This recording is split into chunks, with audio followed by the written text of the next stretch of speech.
Infamous GOP squish Senator Susan Collins says she'll vote for a confirmation. The first racist SCOTUS pick, a radical who's soft on crime, including child pornographers, and who can't define what a woman is.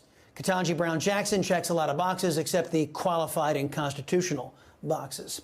Here to weigh in is Nevada congressional candidate and Douglas County, Nevada Commissioner Danny Tarkanian. Also with us, political strategist and author of America Unite or Die, Doug Schoen. Gentlemen, welcome. Doug, we begin with you. Joe Biden spent all that political capital, whatever he had left anyway, to declare the era of the Democrats defund the police movement was over. Now he's forcing every Democrat senator to vote for a woman who's soft on child pornographers and illegal aliens. Is it now, in your estimation, harder for Democrats to lose their pro-criminal, anti-cop branding before the midterms? Well, let me put it to you this way.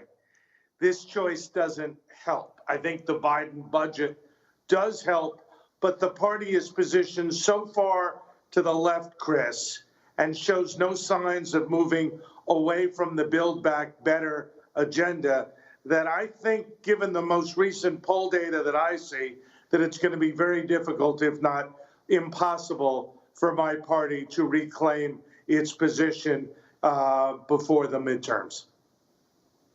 Danny, Susan Collins will throw the GOP into the shallow end of the pool with the Democrat Party, voting for a judge who goes soft on child porn violators. The Democrats have their issues, yes, but Republicans do too. In particular, the word Republican is now meaningless. There are no unifying principles behind that word Republican. Do you agree?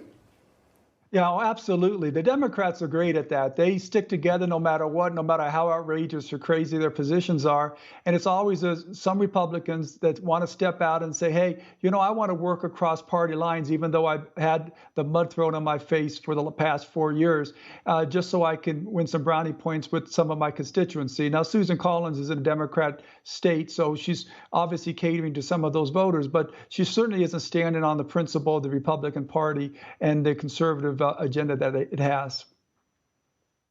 Yeah, exactly. I mean, can you at least say, hey, I, as a Republican who is voting my Democrat constituents, I don't think we should be supporting judges that are soft on child porn. I mean, is that really going against the Democrat principles? Doug, because of the corrupt press, Democrats were spared a reckoning over the Hunter Biden laptop in 2020. Now conservatives are doing a full court press on it. What impact do you think that the Hunter Biden laptop is going to have in the midterms? Well, to me, the big issue with Hunter Biden is, will the probe of his taxes and other matters pick up speed, as I think the New York Times reported this week, and will there be some action taken by the grand jury? If the answer to that is yes, I think almost certainly there will be greater resonance. Given the failure of the mainstream media to report much about Hunter Biden, other than a couple of articles in the New York Times begrudgingly acknowledging that the laptop is real, I don't think the impact will be that substantial absent grand jury action. Yeah, Danny, it took the major networks 260 days to say the words Hunter Biden again. One of them just did yesterday. Meantime, Florida Congressman Matt Gaetz entered the hard drive for Hunter Biden's laptop into the congressional record. Watch this.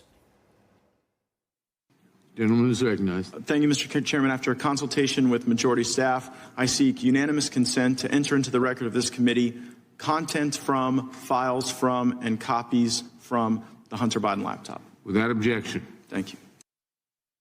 All right. Now, Danny, you get a sense the GOP is tired of this institutional bias, not only in the press, but also the left-wing bias in the FBI, as reports now indicating that the FBI broke their own rules over 700 times to improperly investigate candidates, politicians, religious organizations, and media folks. Doesn't the United States government need a top-down cleaning? And if the GOP runs on the status quo, do you think they will lose? Listen, you're absolutely right. There is no shame, whether it's in the FBI and the way they have conducted their investigations or lack thereof, or I think more importantly, the media and the way they've addressed everything. Look, they spent 4 years attacking Donald Trump on most of which were complete fabrications or mischaracterizations. And then you have something as obvious as what was on that laptop with Hunter Biden. I mean, look, he's talking about payoffs to the big guy, and you have an independent witness who says the big guy is his father, and these are with dealings that he's doing with international nations. It's clearly illegal. I mean, we're not even talking about the Ukraine money that was received where they impeached President Trump for, because President Trump had the courage to bring that up. I mean, I think it's so disgusting what's happening to the media. And the thing that Trump's done that's been the greatest of his entire presidency is he's exposed the corrupt media. And I think that was the best thing he could have given to every politician running for office in the future. That is true, and I'm so proud to say the corrupt media, not us.